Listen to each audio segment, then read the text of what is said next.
We are the Thunderbolts! Yes, they are the Thunderbolts, and Marvel in 2025 is 2 for 2. Let's talk about it after the intro.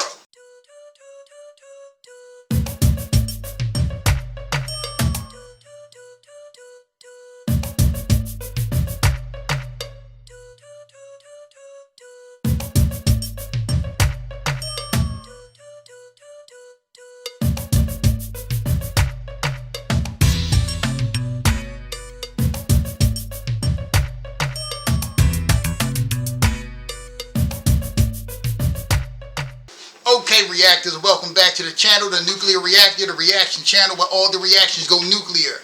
I just came back from seeing Thunderbolts, and since I don't have a U.S. agent shield, I'm going to do this review with my Captain America shield. Listen, before we get into this review, spoiler review by the way, I'd like you guys to like, comment, subscribe, hit the bell notification so you can be notified for every time I upload, and share. As y'all can see, I have my Thunderbolts t-shirt on because this movie was one of the highly anticipated movies of 2025 for me. Right off the bat, Marvel is 2 for 2 this year. If y'all been watching my channel for a while, y'all know that I absolutely loved Captain America Brave New World. The Rotten Tomato review score to me is way too low. The Rotten Tomato review score for this movie is pretty accurate. It's good. It's very, very good.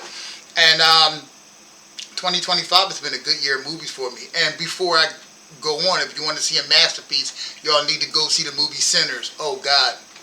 But let's get into this movie. So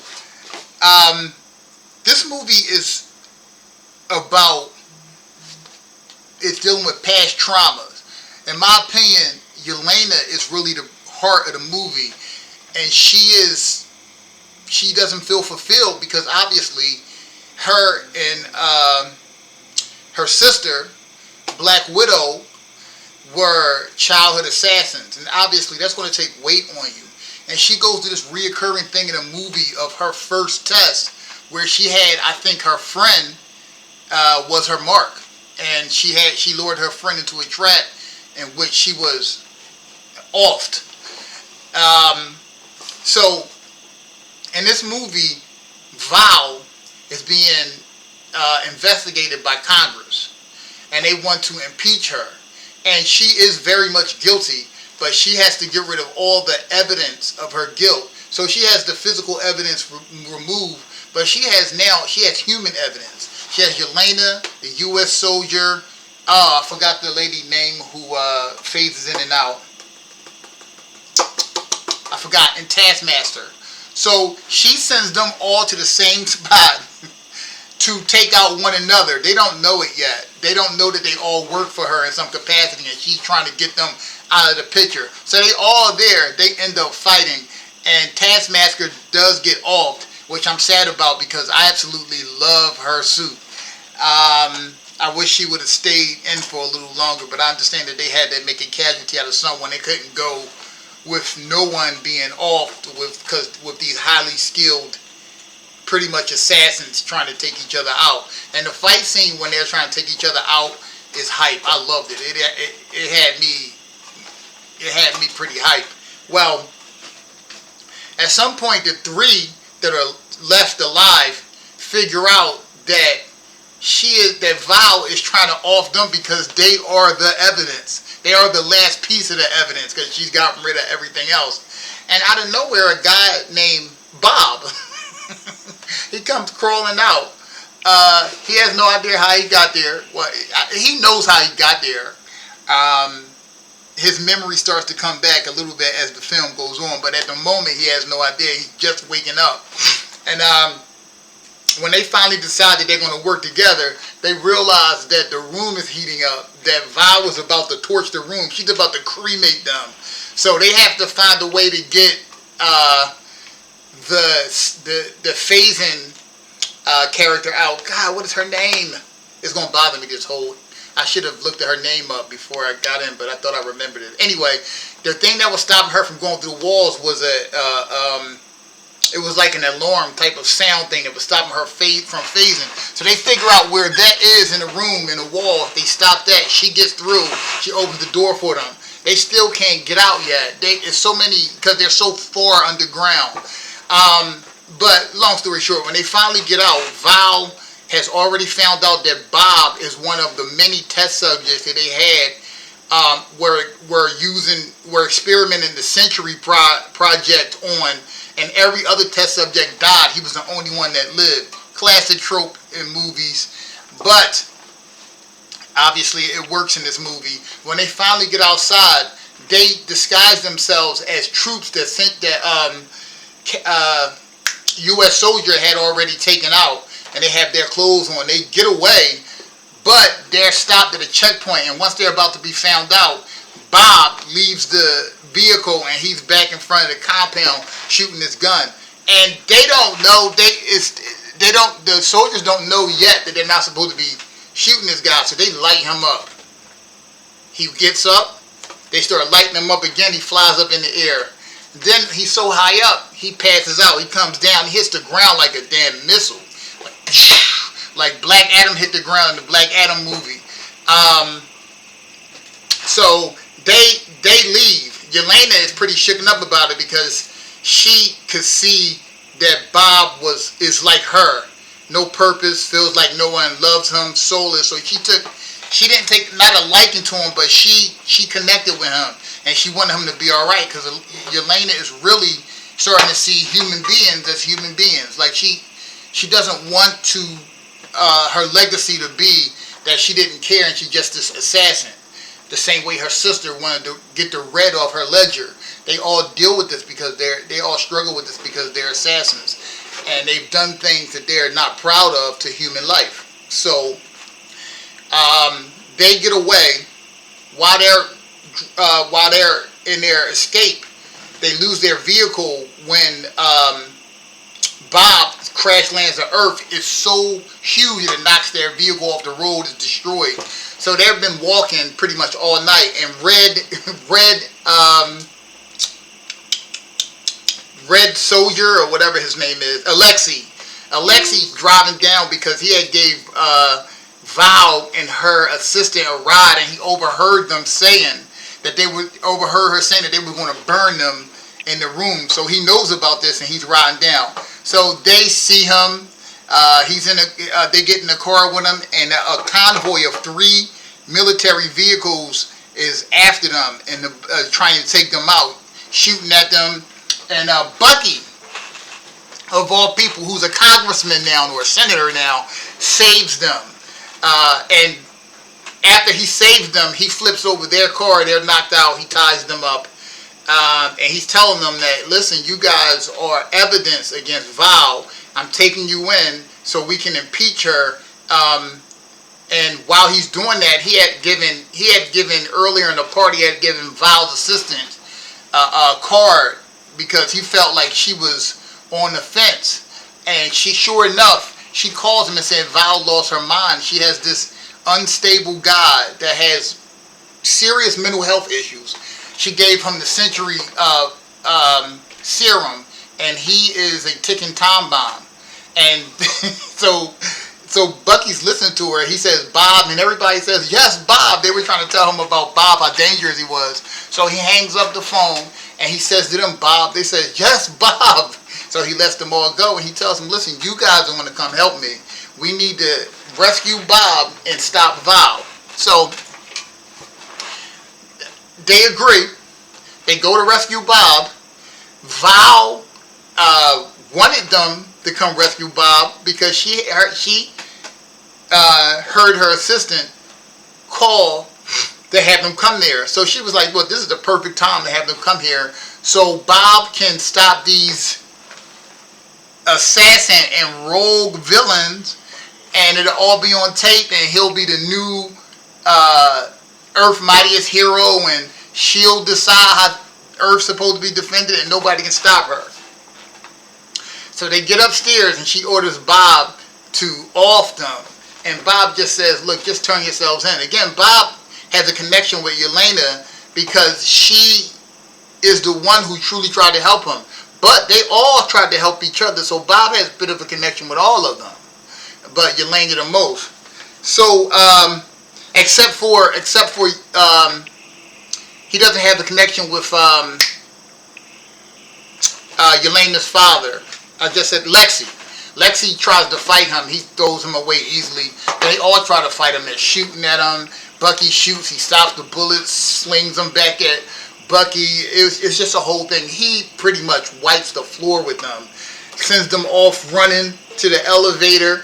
Val tells him to finish them off because Val wants him to be the Avenger, and he says no. And they're in the elevator. They elevator closes. He let them go. And she's saying that you need to listen to me. And he's telling her, like, why would a God listen to anybody? And she said, you're throwing the word God around loosely. He said, well, you said I was a God. He grabs her by the throat, throws her against the wall. And it's an off switch that they made that her assistant shows up in time to turn the off switch off. And it's like a kill switch. It knocks him out. So Val and her assistant leave to go downstairs.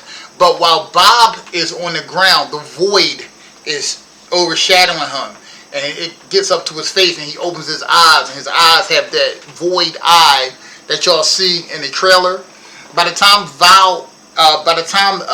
Yelena and the Thunderbolts get downstairs, she's very discouraged now. They're all discouraged. He bent U.S. Soldier's shield. He just wiped the floor with them, and she's telling them that we're all nothing. We're losers. We're misfits. We're terrible people, and we're never going to do anything. She goes to walk away. Lexi goes to talk to her. It's that scene you see on Loud. He says, when I see you, I don't see your mistakes. And she's like, that was pretty good. That's the scene.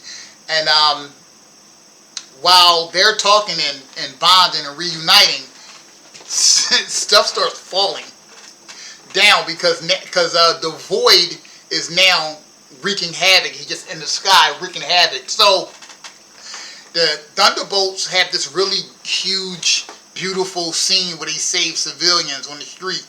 And after Lexi saves a little girl, which is great, she just turns into a shadow. The void is now shadowing people. He's sending them to the void. And time passes a little bit, and Yelena remembers when she woke up from being unconscious, and her and Bob was holding hands, and she was in the void. She didn't know it at the time, and she was reliving her first test where she had her friend offed. So she walks into the void, and Alexi is distraught, and he's like, "I'm going in there." And I think Bucky says, "Well, what if she's unalive? What if she's not alive?" And U.S. agent says, I don't think so. I think she might be alive because when we were escaping, I saw something when I touched him." So Yolanda's in there talking to him, and then she's getting through to him.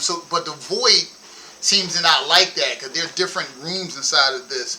And the room starts, it's like an Exorcist movie. Everything starts flying around, attacking her.